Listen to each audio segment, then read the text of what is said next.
ধর্ষণে শিশু আসিয়ার মৃত্যুসহ একের পর এক ধর্ষণের ঘটনায় তোলপাড় সারা দেশে। জনমনে প্রশ্ন উঠছে, কেন বাড়ছে ধর্ষণের মতো পৈশাচিক অপরাধের ঘটনা?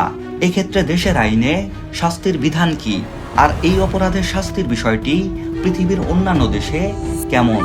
আমরা বলতে চাই, কেন এই ধরনের ঘটনা ঘটছে? কারণ দেশে ধর্ষণের কোনো বিচার হয় না। শুরুতেই জেনে নেওয়া যাক ধর্ষণের ঘটনায় বাংলাদেশের বিদ্যমান আইন সম্পর্কে। দেশে শুধুই ধর্ষণের ঘটনায় সর্বোচ্চ শাস্তি যাবজ্জীবন কারাদণ্ড। তবে ধর্ষণের ফলে ধর্ষিতার মৃত্যু হলে সেক্ষেত্রে সর্বোচ্চ শাস্তি মৃত্যুদণ্ড। 2020 সালের 17 নভেম্বর এই আইন পাশ করা হয়। এশিয়ার বৃহৎ দেশ চীনে ধর্ষণের শাস্তি নিয়ে কোনো টালবাহানা নেই। সেখানে ধর্ষণের শাস্তি বলতেই সরাসরি মৃত্যুদণ্ড। তবে কিছু কিছু ক্ষেত্রে পরিস্থিতির গুরুত্ব বোঝাতে ধর্ষকের যৌনাঙ্গ কেটে দেওয়া হয়। ইরানে সাধারণত ধর্ষককে জনসম্মুখে ফাঁসিতে ঝুলিয়ে অথবা গুলি করে মৃত্যুদণ্ড কার্যকর করা হয়। কোনো ক্ষেত্রে যদি ধর্ষণের শিকার ব্যক্তি অনুমতি দেন, তবে অপরাধী মৃত্যুদণ্ড থেকে বাঁচতে পারে। তবে এরপরেও বিশেষ ক্ষেত্রে ধর্ষককে জনসম্মুখে 100 দৌড়া মারা অথবা যাবজ্জীবন কারাদণ্ড ভোগ করতে হবে। যে কোনো ধরনের যৌন নিপীড়ন, এমনকি অনুমতি ছাড়া জোর করে চুম্বন করাও নেদারল্যান্ডসে ধর্ষণ হিসাবে গণ্য করা হয়। এর শাস্তি হিসেবে অপরাধীকে বয়সের উপর ভিত্তি করে 4 থেকে 15 বছর পর্যন্ত কারাদণ্ড ভোগ করতে হয়। যৌন কর্মীদের উপর যৌন নির্যাতনের বিষয়টিকে বেশিরভাগ দেশ অপরাধ হিসাবে আলাদা করে আমলেই নেওয়া হয় না, কিন্তু নেদারল্যান্ডসে এক্ষেত্রে অপরাধীর শাস্তি অন্তত 4 বছরের কারাদণ্ড। ফ্রান্সে ধর্ষণের শাস্তি অন্তত 15 বছরের কারাদণ্ড, সঙ্গে শারীরিক নির্যাতন। ভিকটিমের ক্ষতি কতটা গুরুতর তার উপর নির্ভর করে ধর্ষকের সাজা 30 বছর অথবা যাবজ্জীবন কারাদণ্ড হতে পারে। আফগানিস্তানে ধর্ষণের শাস্তি রায়ের 4 দিনের মধ্যে কার্যকর করা হয়, আর শাস্তিটি হল ধর্ষকের মাথায় গুলি করে মৃত্যুদণ্ড কার্যকর।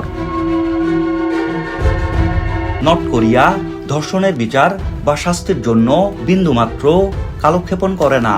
সেখানে ধর্ষককে ফায়ারিং স্কোয়াডে নিয়ে মাথায় গুলি করে তাৎক্ষণিকভাবে ভিকটিমকে ন্যায় বিচার দেওয়া হয়।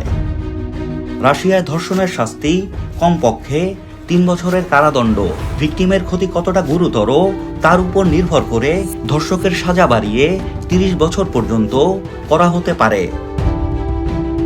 সৌদি আরবে ধর্ষণের শাস্তি ইসলামী শরিয়া আইনের ভিত্তিতে নির্ধারিত হয়। সাধারণত অপরাধ প্রমাণিত হলে শিরচ্ছেদ করে মৃত্যুদণ্ড কার্যকর করা হয়।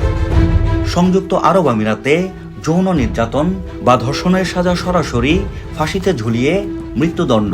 এক্ষেত্রে কোনো ক্ষমা নেই। ধর্ষণ করলেই অপরাধ প্রমাণের 7 দিনের মধ্যে মৃত্যুদণ্ড পেতে হবে। গ্রিসে কোনো ব্যক্তির বিরুদ্ধে ধর্ষণের অভিযোগ প্রমাণিত হলে তার একমাত্র শাস্তি আগুনে পুড়িয়ে মৃত্যুদণ্ড। 2013 সালে ধর্ষণ বিরোধী আইন পাশের পর থেকে ভারত ধর্ষণের শাস্তি আগের চেয়ে আরও কঠোর করেছে। দেশটিতে ধর্ষকের সাজা হিসাবে 7 বছর থেকে 14 বছরের কারাদণ্ড দেয়া হয়। তবে বিরল হলেও কিছু বিশেষ ক্ষেত্রে ধর্ষককে ফাঁসিতে ঝুলিয়ে মৃত্যুদণ্ড দেওয়ার নজির রয়েছে।